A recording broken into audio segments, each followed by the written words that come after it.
La cultura es el conjunto de valores, normas, creencias, costumbres y de objetos que son aprendidos, compartidos y transmitidos de una generación a otra por los miembros de una sociedad.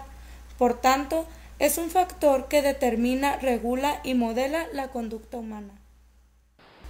Diversos grupos que se diferencian entre sí porque además de la adaptación que hacen a los valores generales a su práctica concreta, integran otros valores secundarios y formas de vida peculiares que solo funcionan conforme a la propia estructura de ese grupo específico.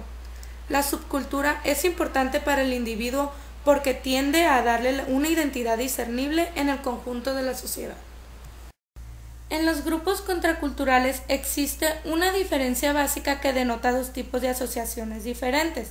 En primer lugar, los grupos contraculturales pasivos, cuyos valores se ofrecen a la sociedad como alternativas, es decir, hay grupos delincuentes que muchas veces estructuran un código secreto de conducta sustentado en sus propios valores, al cual tienen acceso solo las personas que lo integran. A diferencia de estos, los grupos contraculturales activos estarían ejemplificados por los grupos hippies de los años 60 o los grupos ecologistas actuales, los cuales tienen una oposición a los valores vigentes y además aspiran a establecer los suyos como alternativas a la estructura cultural dominante. El etnocentrismo fue desarrollado por el sociólogo Sommer en 1906 para explicar la superioridad cultural que un grupo concibe de sí mismo, esto es, la valoración de lo propio sobre otras culturas y la crítica o desprestigio de lo ajeno a la propia cultura. Así, desde el punto de vista etnocéntrico, las otras culturas se catalogarían como atrasadas y salvajes, en una palabra, inferiores a la propia. Un ejemplo que podría ilustrar esto lo constituiría la imposición cultural de los españoles durante la conquista de América, por considerarla superior al indígena. De ahí la destrucción sistemática de sus ritos, construcciones, en fin, de todas las costumbres y formas de vida de los pueblos indígenas de la época. El hombre es solo uno, sin embargo, su práctica genera una diversidad de formas de vida, de costumbres y de valores que señala la existencia de grupos sociales y por ende de culturas diferentes. A este hecho se le da el nombre de diversidad cultural. La diversidad cultural es motor dinámico de las estructuras sociales humanas y generador de enriquecimiento cultural universal.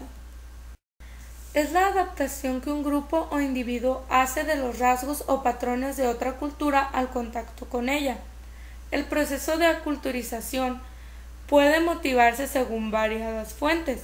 Una de ellas sería la voluntaria, es decir, cuando algún individuo o grupo decide asentarse y absorber una cultura diferente a la propia, como sería el caso de los inmigrantes.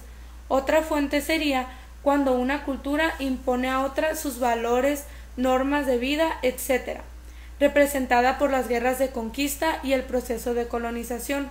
Otra fuente sería el resultado de la extinción de la cultura a regiones marginadas o relativamente aisladas de un núcleo cultural dominante, como las comunidades rurales que ven trastocada su vida cuando llega a una de ellas una carretera o la energía eléctrica o se establece una industria cercana. La conforman diversas interacciones de varios factores. Los más sobresalientes son la desvalorización de la cultura propia motivada por el contacto con otra u otras culturas, es decir, un proceso de aculturación extremo derivaría en un proceso de desculturización.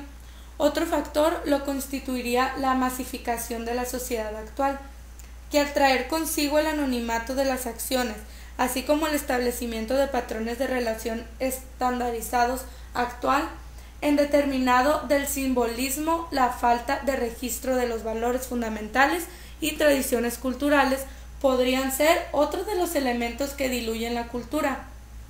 Esto es, la falta de conocimientos genera la pérdida de la cultura.